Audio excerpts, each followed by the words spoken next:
Thanks. Shawn? It was great first panel. Great. It was awesome. Being in Washington, D.C., I'm so used to all the politics. You kind of like the politics of the Hill. And I will say that I've seen an agreement or proposal to the NCAA through Senator J.C. Watts, and he proposed this long agreement with, I think it was Marscilla, the workers' comp group, and those guys proposed, and the three main points came out of that big proposal to the NCAA was guaranteed 4-year scholarship, lifetime benefits if a player is injured and the scholarship is over, lifetime benefits, and there was some type of evaluation for a stipend, and I think that was one of the third points, negotiating the stipends through insurance. One of the things we always talk about, how do you value an athlete? And one guy, I think it was Joe, he was talking about, well, we should give a guy $20,000 in different money. And I think that brings great point to pay athletes, but as an athlete, you don't want to get too much money, right? Because you have a whole different issue. We worried about child support or something like that on campus. A whole different issue, but there's a lot of social issues that we would get into. But Wow.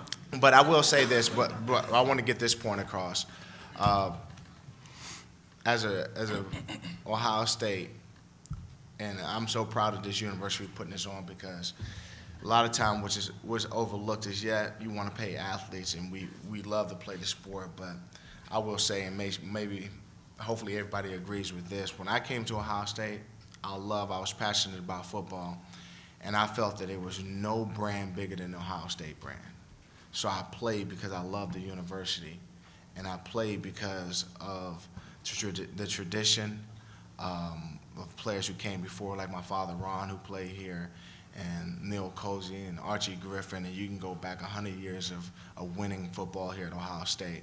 So when we talk about student athletes, I think we got to take in the fact that, there's recruitment, there's big facilities and different things, but I think guys really are passionate about the sport, and they need to be compensated, but they play because they love the game and they love the brand of that school, and we'll get into all the rest of that when I talk.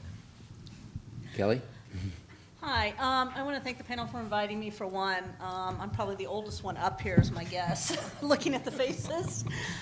Except on this end. Yeah. The first panel was very intriguing and very interesting. My story is quite different. My goal was, when I walked into the university, I made it real clear, I was a 2-year product and I was out of here. And that was made clear to the coach when they recruited me. That was made clear to anyone else involved who ever asked me. And I had a great first year, awesome first year. Won everything there was to win in golf. First woman to win the Big Tens and first Big Ten women's team. So it was pretty incredible. The bad news is, come sophomore quarter, first quarter, they're looking at me being ineligible. I came to Ohio State, literally couldn't read or write. Could write down scores, could sign my name, but that's about it. Came from the South, horrible education, and it was like, oh my God, our star golfer we're screwed. And so they spent mega dollars getting me caught up, diagnosing me with dyslexia, severe dyslexia, and getting me to a point where, I actually liked studying and I liked education, and it was kind of a cool thing. And I continued on to play and did very well here at Ohio State. And thinking about all the paid to play and all the money they invested in my education is phenomenal. Not only the education, I actually graduated, by the way, in 4 years. Yay. So, I feel I'm kind of on the fence with all this. I totally get where football, basketball, it is tough. We had a couple people on our team that didn't come from a very financially good background, and they earned full rides. They couldn't work. So for them to go to Wendy's, it couldn't happen. Okay, they couldn't do that. For them to buy toothpaste sometimes, it couldn't happen. Because, it was back in the day where, you didn't have those things. And you were expected to play tournaments in the summer, and you had to figure out how you were going to pay for those and what you were going to do. And so that left no time to really work. And I think that there needs to be some economic across the board, not only for your incoming or your revenue sports, but as somebody said, coattail sports, which I think that's what I would fall under. But it's got to be something that's equitable for all sports, because I think the one thing we don't want to lose is that we are athletes. The university is giving us an education, and they're giving you something that a lot of kids aren't going to get with this high cost as education is coming in this day and time. So the student loans I know are astronomical with kids coming out, and so I feel incredibly privileged to be able to say I'm an Ohio State graduate, one, and two, it's amazing they gave my life back. That's cool. So, in that, I guess, I get angry with you guys, get the pens and you get stuff, That's cool. Okay. But you know what? They give it to you. You should be able to sell it. It's yours, okay? It's not the university's. Once they give it to you, it's yours. Sell it. It's okay. I mean, that's a big thing that's been in my arsenal or whatever. It's like that bothered me when all that stuff came down, because they do give you stuff. And, some people need to sell it to make it through. They just do. So I think we have a long way to go. I think that there's going to be a lot of different views on this for a long time, and it's like politics. Who knows when we'll get to the right answer, and if it'll be fair, and if it will be equitable for everyone. But I hope it is one day. Thank you. I think that's an excellent comment. The purpose of this panel is to begin and foster that dialogue, which is Kristin. Well, probably being the second oldest then, maybe the third if we're. Third, yes. And I fall in the camp of I don't want it to become professional sports. I like the amateurism.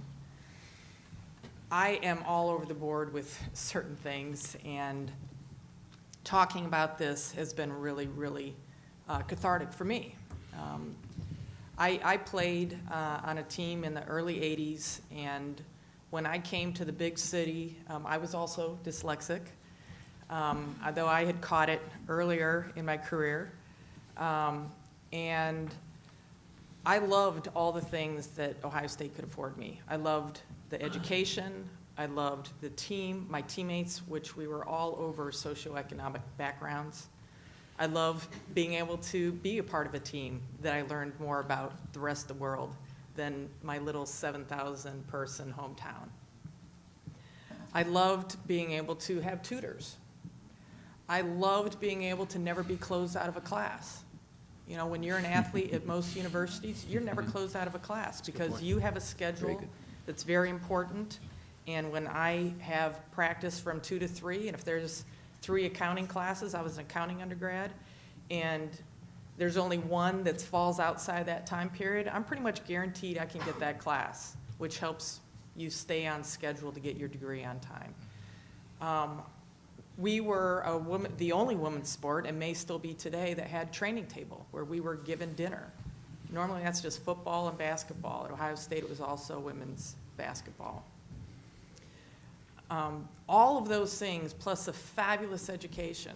I mean, I truly think I grew the most in my first 4 or 5 years at Ohio State as a person, ever. And that's because what being a student athlete was for me. And to me, I want to keep it student athlete. Do I think there are things wrong? Absolutely. But just like everything else out there in society, healthcare. Is it perfect out there? No, far from it. But I think there are things we can do here to make it better. Will it be perfect? No. But that's kind of the way we are in society. And so overall, I want to keep it a student-athlete experience, because I think those are the types of things that when you leave here, whether you leave here in 1 year, 2 years, 4 years, 5 years, I graduated 2 quarters late. When you leave here, it's the things that you take away from being a student athlete that, and my education that has launched me for the rest of my career. And I want that to still be that way. I don't want it to be a minor league team. And I want to make sure that we think about everybody on the panel is talking football, basketball, basketball, football, football, basketball. Ohio State has what, 32 sports? 36. 36 sports. 36. If you, the pot of money is unlike some people, I do believe it will have an end at some point.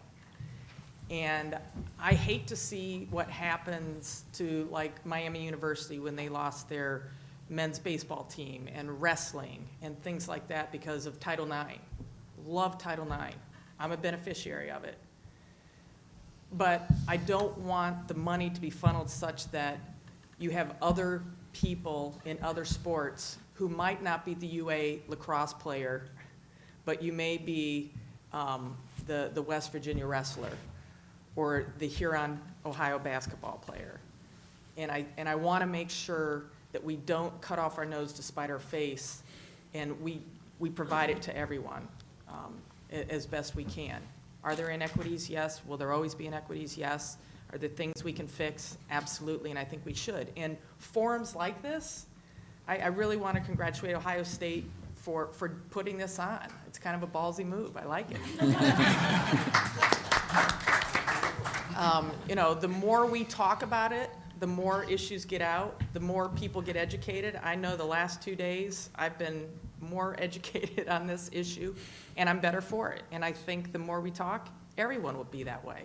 And that's what spurs or helps spur changes in the conversation, the dialogue. And so I'm just delighted to be part of the panel.